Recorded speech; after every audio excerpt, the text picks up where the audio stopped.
ಏಯ್ ಸ್ವಲ್ಪ ಹೊತ್ತು ಕೇಳ್ರಪ್ಪ, ನೀವು ಸ್ಪೀಚ್ ಕೇಳಿ ಸ್ವಲ್ಪ. ಒಂದ್ಸರಿ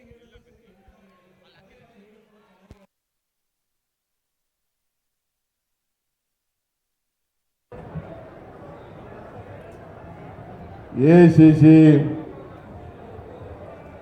ಪ್ರಧಾನ ಕಾರ್ಯದರ್ಶಿಗಳಾದಂಥ ಹಾಗೂ ಕರ್ನಾಟಕದ ಉಸ್ತುವಾರಿಗಳು ಆದಂಥ Shri Surjewala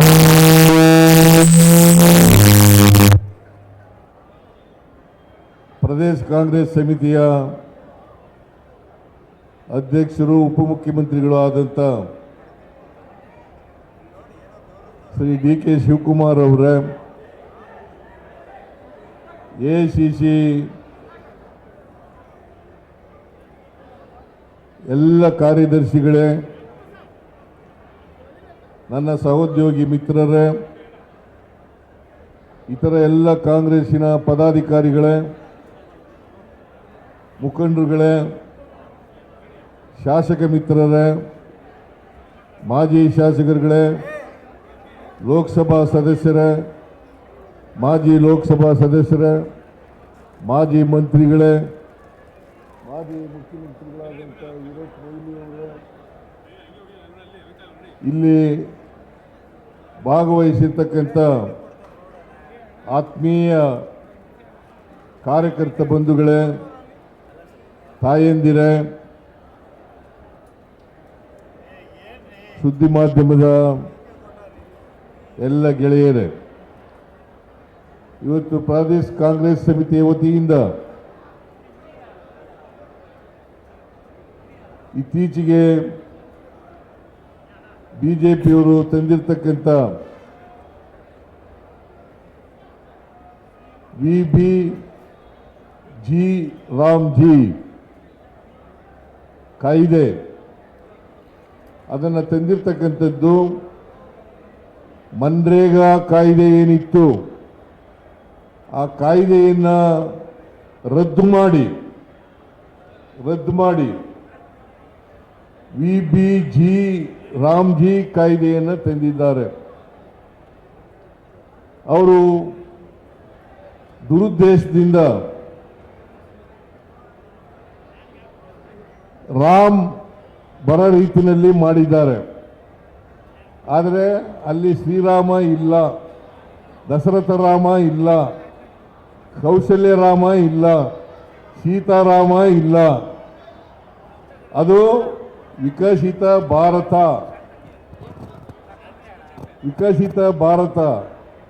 guarantee for Rozgar, Ajeevika mission Gramin ಅಂತ ಅದರ ಅರ್ಥ. ವಿ.ಬಿ. ರಾಮ್ಜಿ ಅಂತಂದರೆ, ವಿ.ಬಿ. ರಾಮ್ಜಿ ಅಂದರೆ Viksit Bharat, guarantee for Rozgar, Ajeevika mission Gramin ಅಂತೇಳಿ ಅದರ ಅರ್ಥ. ಅದು ಎಕ್ಸ್ಪ್ಲನೇಷನ್ ಇರ್ತಕ್ಕಂಥದ್ದು. ವಿ.ಬಿ.ಜಿ. ರಾಮ್ಜಿ, ರಾಮ್ ಇಲ್ಲ.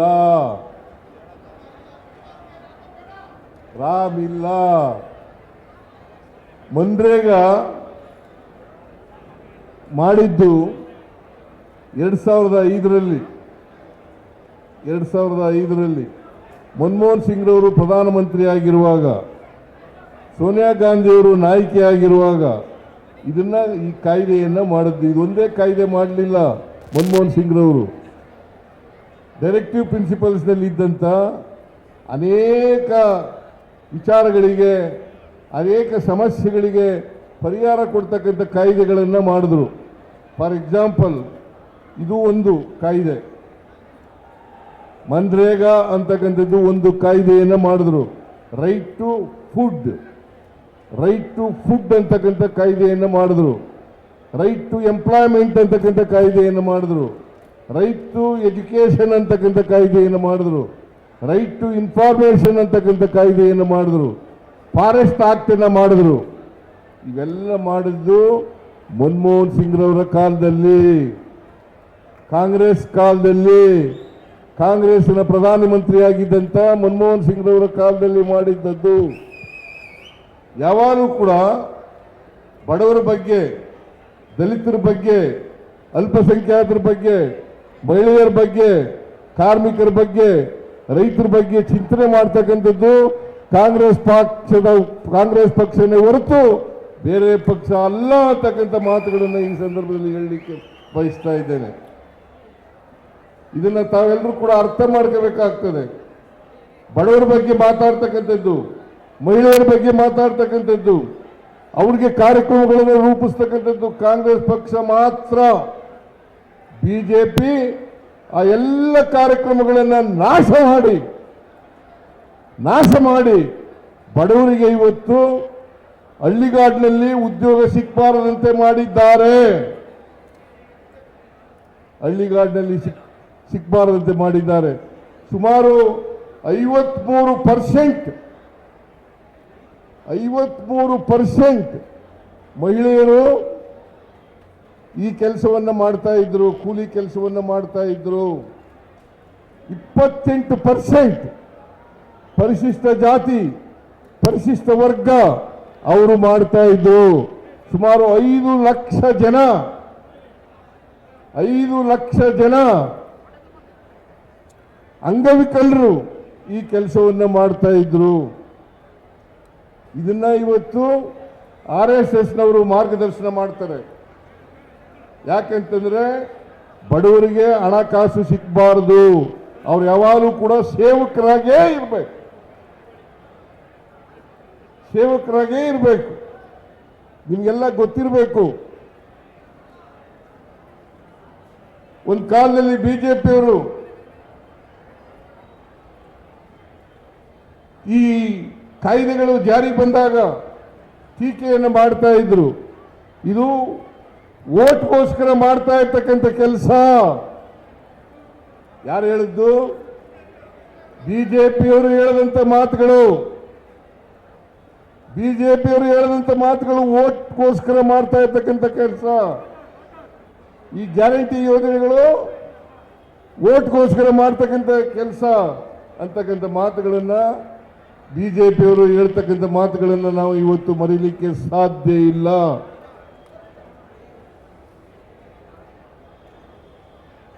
ಇವರು ಮಹಿಳೆಯರಿಗೆ, ದಲಿತರಿಗೆ, ಹಿಂದುಳಿದವರಿಗೆ, ಅಲ್ಪಸಂಖ್ಯಾತರಿಗೆ, ರೈತರಿಗೆ, ಸಣ್ಣ ರೈತರು, ಅವರಿಗೆ ವರ್ಷದಲ್ಲಿ ಯಾವ ಕಾಲದಲ್ಲಿ ಬೇಕಾದರೂ ಕೆಲಸ ಕೇಳಬಹುದಾಗಿತ್ತು. ಅವರು ವರ್ಷದಲ್ಲಿ ಯಾವ ಕಾಲದಲ್ಲಾದರೂ ಕೆಲಸ ಕೇಳಬಹುದಾಗಿತ್ತು.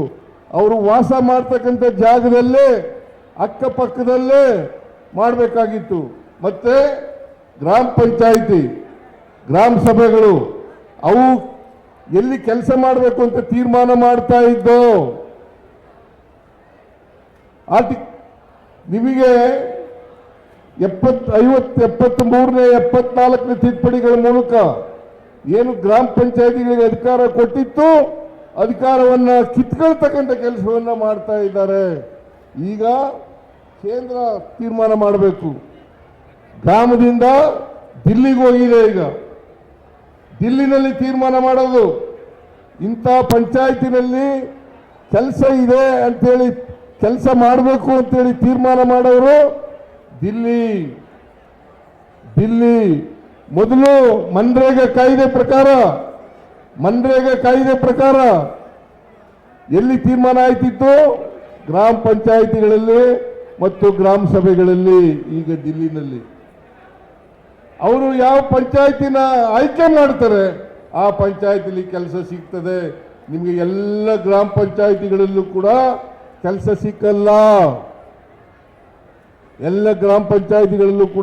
ಸಿಕ್ಕಲ್ಲ. ಎಲ್ಲಿ ಅವರು ಏನು ಹೇಳ್ತಾರೆ ದಿಲ್ಲಿಯವರು, ಅವರು ಮಾಡ್ತಕ್ಕಂಥದ್ದು. ಒಂದು ವರ್ಷದಲ್ಲಿ 100 ದಿನ ಉದ್ಯೋಗವನ್ನು ಕೊಡಲೇಬೇಕಾಗಿತ್ತು.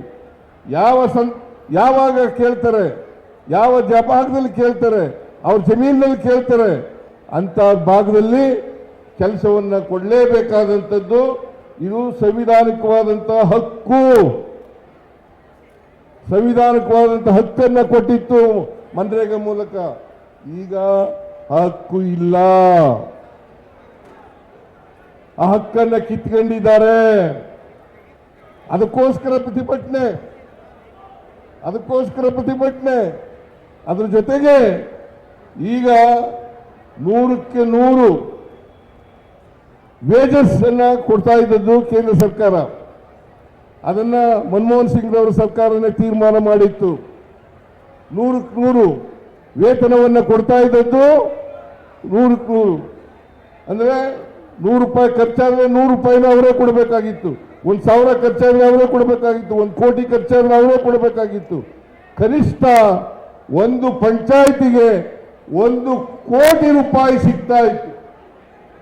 ಒಂದು ಪಂಚಾಯಿತಿಗೆ ₹1 ಕೋಟಿ ಸಿಗ್ತಾ ಇತ್ತು. ಇದು ಇವತ್ತು ಇಲ್ಲ.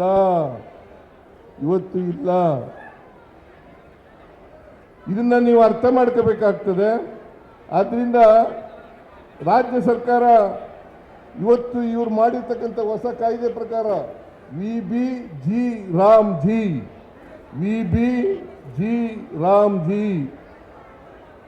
ಇದ್ರ ಪ್ರಕಾರ 40% ರಾಜ್ಯ ಸರ್ಕಾರಗಳು ಕೊಡಬೇಕು. ಕೇಂದ್ರ ಬರೀ 60% ಮಾತ್ರ ಕೊಡ್ತಾರೆ ವೇಜಸ್. ಇದು ಈಗಾಗಲೇ ಅನೇಕ ರಾಜ್ಯಗಳು ಕೇಂದ್ರ ಸರ್ಕಾರದ ನೀತಿಯಿಂದಾಗಿ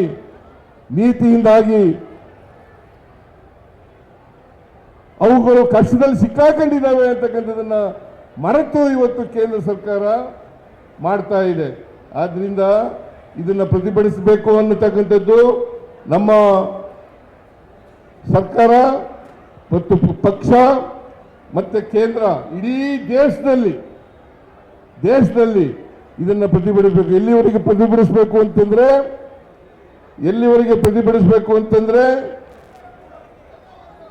ವಿಬಿ ರಾಮ್ಜಿಯನ್ನು ರದ್ದು ಮಾಡಿ ಮತ್ತೆ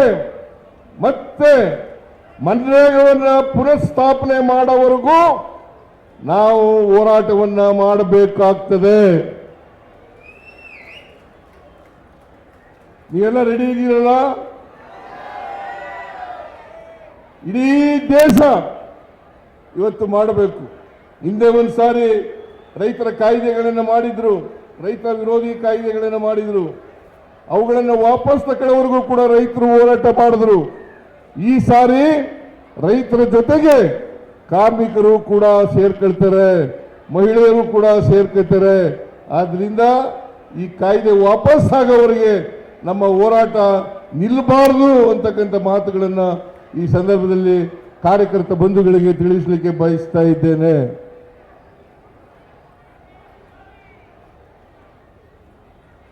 ಈಗಿನ ವಿಬಿಜಿ ರಾಮ್ಜಿ ಅದರ ಪ್ರಕಾರ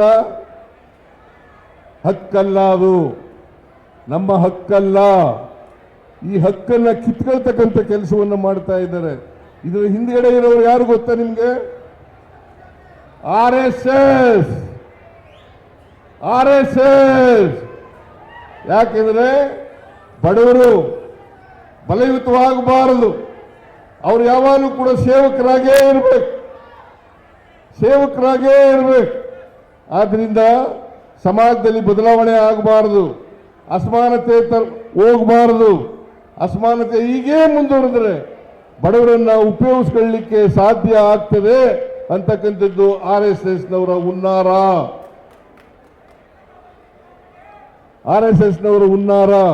ಅದಕ್ಕೋಸ್ಕರ ನಾವು ಎಲ್ಲಿವರೆಗೆ ಮಹಾತ್ಮ ಗಾಂಧೀಜಿಯವರು ಇದ್ದಾರಲ್ಲ, ಮಹಾತ್ಮ ಗಾಂಧೀಜಿ ಈ ದೇಶಕ್ಕೆ ಸ್ವಾತಂತ್ರ್ಯ ತಂದುಕೊಟ್ಟಂಥವ್ರು, ಅವರ ಹೆಸರು ಮೇಲೆ ಮಾಡಿದ್ದದು ಇದು ಕಾಯ್ದೆ. ಮಹಾತ್ಮ ಗಾಂಧೀಜಿಯವರು ಹೇಳ್ತಿದ್ರು, ಎಲ್ಲಿವರೆಗೆ ಗ್ರಾಮೀಣ ಪ್ರದೇಶದ ಆರ್ಥಿಕತೆ, ಹಣಕಾಸಿನ ವ್ಯವಸ್ಥೆ ಸರೋಗವಿಲ್ಲ ಅಲ್ಲಿವರೆಗೆ ದೇಶ ಪ್ರಗತಿಯನ್ನು ಕಾಣಲಿಕ್ಕೆ ಸಾಧ್ಯ ಇಲ್ಲ ಅಂತಕ್ಕಂಥ ಮಾತುಗಳನ್ನು ಹೇಳ್ತಾ ಇದ್ರು. ಗ್ರಾಮ ಸ್ವರಾಜ್ಯ ಹೇಳಿದವರು ಯಾರು? ಗ್ರಾಮ ಸ್ವರಾಜ್ಯವನ್ನು ಹೇಳಿದವರು ಯಾರು? ಮಹಾತ್ಮ ಗಾಂಧೀಜಿಯವರು. ಮಹಾತ್ಮ ಗಾಂಧೀಜಿಯವ್ರನ್ನ ಒಮ್ಮೆ ಕೊಂದು ಹಾಕಿದ್ರು. ಗೋಡ್ಸೆ ಕೊಂದು ಹಾಕಿದ್ರು. ಈಗ ನರೇಂದ್ರ ಮೋದಿ ಅವರ ಸರ್ಕಾರ ಮತ್ತೊಮ್ಮೆ ಹತ್ಯೆಯನ್ನ ಮಾಡಿದೆ. ಮಹಾತ್ಮ ಗಾಂಧೀಜಿಯವರನ್ನ ಎರಡನೇ ಸಾರಿ ಹತ್ಯೆಯನ್ನ ಮಾಡಿದೆ. ಇದನ್ನು ಬಿಡಬೇಕಾ? ಬಿಡಬೇಕಾ? ಭಾರತೀಯ ಜನತಾ ಪಕ್ಷದವರು ಸುಳ್ಳು ಹೇಳ್ತಾ ಇದ್ದಾರೆ. ಈಗ ಏನ್ ಕುಂಬಳಕಾಯಿ ಕಳ್ಳ ಅಂತಂದ್ರೆ ಎಗಲ್ಮುಟ್ಟು ನೋಡ್ಕೋತಾರಲ್ಲ, ಹಂಗೆ ಪ್ರತಿದಿನ ಶಿವರಾಜ್ ಸಿಂಗ್ ಎಂತವರು ಶಿವರಾಜ್ ಸಿಂಗ್ ಚೌಹಾಣ್ ಅಲ್ಲಿಂದ ಡೆಲ್ಲಿಯಿಂದ ಓಡ್ ಬಂದರು ಇಲ್ಲಿಗೆ ಕರ್ನಾಟಕದ MLAಗಳು ಎಲ್ಲ ಕರೆದು ಹೇಳಿದ್ರು, ನೀವು ಹಿಂಗೇನೇ ಮಾಡಬೇಕು, ವಿಧಾನಸಭೆಯಲ್ಲಿ ಇದನ್ನ ನಾವು ಚರ್ಚೆ ಮಾಡಲಿಕ್ಕೆ ಬಿಡ್ಕೊಡುದು. ನಾವು ಇವತ್ತು ವಿಧಾನಸಭೆ ಕರೆದಿದ್ದೀವಿ, ವಿಶೇಷ ಅಧಿವೇಶನವನ್ನು ಕರೆದಿದ್ದೀವಿ. ಕಾರಣ ಯಾಕಂದ್ರೆ ಇದನ್ನೇ ಚರ್ಚೆ ಮಾಡಬೇಕು ಅನ್ನೋ ಕಾರಣಕ್ಕೋಸ್ಕರ, ಇದನ್ನ ಚರ್ಚೆ ಮಾಡಬೇಕು ಅನ್ನೋ ಕಾರಣಕ್ಕೋಸ್ಕರ. ಚರ್ಚೆ ಮಾಡಬಾರದು ಅಂತಕ್ಕಂಥದ್ದು ಅವರ ಉದ್ದೇಶ. ಚರ್ಚೆ ಮಾಡಬಾರದು ಅಂತಕ್ಕಂಥದ್ದು ಉದ್ದೇಶ. ಆದರೂ ನಾವು ಚರ್ಚೆಯನ್ನ ಮಾಡೇ ತೀರ್ತೀವಿ ಅಂತಕ್ಕಂಥ ಮಾತುಗಳನ್ನು ಹೇಳಲಿಕ್ಕೆ ಬಯಸ್ತಾ ಇದ್ದೇನೆ. ಚರ್ಚೆಯನ್ನು ಮಾಡೇ ತೀರ್ತೀವಿ, ರೆಸಲ್ಯೂಷನ್ ಅನ್ನು ಮಾಡೇ ಮಾಡ್ತೀವಿ ಅಂತಕ್ಕಂಥ ಮಾತುಗಳನ್ನು ನಾನು ಈ ಸಂದರ್ಭದಲ್ಲಿ ಹೇಳಲಿಕ್ಕೆ ಬಯಸ್ತಾ ಇದ್ದೇನೆ. ಅದರಿಂದ ಇವತ್ತು ಪ್ರತಿಭಟನೆ ಆದಮೇಲೆ, ಪ್ರತಿಭಟನೆ ಮುಗಿದ ಮೇಲೆ ತಕ್ಷಣ ನಾವು ಬಸ್ನಲ್ಲಿ ಹೋಗಿ ಈಗ ಅದನ್ನು ಬೇರೆ ಬದಲಾಯಿಸ್ಕೊಂಡ್ಬಿಟ್ಟಿದ್ದಾರೆ. ರಾಜ್ಭವನ್ ಚಲೋ, ರಾಜ್ಭವನ್ ಅಲ್ಲ, ಈಗ ಲೋಕ್ ಭವನ್ ಮಾಡ್ಕೊಂಡ್ಬಿಟ್ಟಿದ್ದಾರೆ. ರಾಜ್ಭವನ್ ಕರ್ನಾಟಕ ನಮ್ಮ ಸರ್ಕಾರ ಕೇಳದೇನೆ ಲೋಕಭವನ ಅಂತ ಮಾಡ್ಕೊಂಡ್ಬಿಟ್ಟಿದ್ದಾರೆ. ನಾನು ರಾಜ್ಭವನ್ ಅಂತಲೇ ಕರೆಯೋದು. ರಾಜ್ಭವನ್ ಚಲೋ ಮಾಡಿದ್ದೀವಿ. ಆದರೆ ಕೋರ್ಟ್ನವರು ಅಡ್ಡಿ ಬರ್ತಾ ಇದ್ರೆ ನೀವೆಲ್ಲರೂ ಕೂಡ ಬರೋಗಿಲ್ಲ. ಕೋರ್ಟ್ ಡಿಸಿಷನ್ ಆದೇಶ ಇರೋದ್ರಿಂದ ನೀವೆಲ್ಲರೂ ಕೂಡ ಬರೋಗಿಲ್ಲ. ಕೆಲವರು ಮಾತ್ರ ಬಸ್ನಲ್ಲಿ ಹೋಗ್ತೀವಿ, ರಾಜ್ಭವನ್ಗೆ ಹೋಗಿ ಮನವಿಯನ್ನು ತಲುಪಿಸ್ತಕ್ಕಂಥ ಕೆಲಸವನ್ನು ಮಾಡ್ತೇವೆ ಅಂತಕ್ಕಂಥ ಮಾತುಗಳನ್ನ ಹೇಳಲಿಕ್ಕೆ ಬಯಸ್ತಾ ಇದ್ದೇನೆ. ಇವತ್ತು ಎಲ್ಲ ಜಿಲ್ಲೆಗಳಲ್ಲಿ ಪಾದಯಾತ್ರೆ ಪ್ರಾರಂಭ ಆಗಿದೆ. ಇದು ಪ್ರತಿ ಪಂಚಾಯತ್ಗಳಲ್ಲಿ ಆಗಬೇಕು, ಪ್ರತಿ ಊರುಗಳಲ್ಲಿ ಆಗಬೇಕು. ಇದಕ್ಕೆ ನಮ್ಮ ಕಾರ್ಯಕರ್ತರು ತಯಾರಾಗಬೇಕು ಅಂತಕ್ಕಂಥ ಮಾತುಗಳನ್ನು ಹೇಳ್ತೇನೆ. ಉಗ್ರಪ್ಪನವರು ಹೇಳಿದಾರಲ್ಲ, ಈಗಾಗಲೇ ನಮ್ಮ ಅಧ್ಯಕ್ಷರು ಪ್ರಸ್ತಾಪ ಮಾಡಿದ್ರು, ನಾವು ಪ್ರತಿ ಗ್ರಾಮ ಪಂಚಾಯತಿಗೆ ಮಹಾತ್ಮ ಗಾಂಧೀಜಿಯವರ ಹೆಸರನ್ನು ಇಡ್ತಕ್ಕಂಥ ಕೆಲಸವನ್ನು ಮಾಡಬೇಕು. ಅದನ್ನ ಈ ಮುಂದೆ ಸುಮ್ಮನಿರಪ್ಪ, ಮುಂದಿನ ಬಜೆಟ್ನಲ್ಲಿ ಘೋಷಣೆ ಮಾಡಿ ಪ್ರತಿ ಪಂಚಾಯತಿ, ಸುಮಾರು 6,000 ಪಂಚಾಯತಿಗಳಿದ್ದಾವೆ ಕರ್ನಾಟಕದಲ್ಲಿ. 6,000 ಪಂಚಾಯತಿ ಕಚೇರಿಗಳಿಗೂ ಕೂಡ ಮಹಾತ್ಮ ಗಾಂಧೀಜಿಯವರ ಹೆಸರನ್ನು ಇಡ್ತಕ್ಕಂಥ ಕೆಲಸವನ್ನು ಮಾಡ್ತೇವೆ ಅಂತಕ್ಕಂಥ ಮಾತುಗಳನ್ನು ಈ ಸಂದರ್ಭದಲ್ಲಿ ಹೇಳಲಿಕ್ಕೆ ಬಯಸ್ತಾ ಇದ್ದೇನೆ. ಇವತ್ತು ನೀವೆಲ್ಲರೂ ಕೂಡ ಪ್ರದೇಶ ಕಾಂಗ್ರೆಸ್ ಸಮಿತಿಯ ವತಿಯಿಂದ ಇಷ್ಟೊಂದು ಜನ ಬಂದಿದ್ದೀರಿ, ಪ್ರತಿಭಟನೆ ಮಾಡಿದ್ದೀರಿ. ನಿಮ್ಮೆಲ್ಲರಿಗೂ ಧನ್ಯವಾದಗಳನ್ನು ಹೇಳಲಿಕ್ಕೆ ಬಯಸ್ತಾ ಇದ್ದೇನೆ. ಹಾಗೆಯೇ ಪ್ರದೇಶ ಕಾಂಗ್ರೆಸ್ ಸಮಿತಿಯ ಅಧ್ಯಕ್ಷರು ಮತ್ತು ಎಲ್ಲ ಪದಾಧಿಕಾರಿಗಳಿಗೆ ಧನ್ಯವಾದಗಳನ್ನು ಹೇಳಿ ನನ್ನ ಮಾತುಗಳನ್ನು ಮುಗಿಸ್ತೇನೆ. ಜೈ ಹಿಂದ್, ಜೈ ಕರ್ನಾಟಕ, ಜೈ ಸಂವಿಧಾನ, ಜೈ ಮನ್ರೇಗಾ.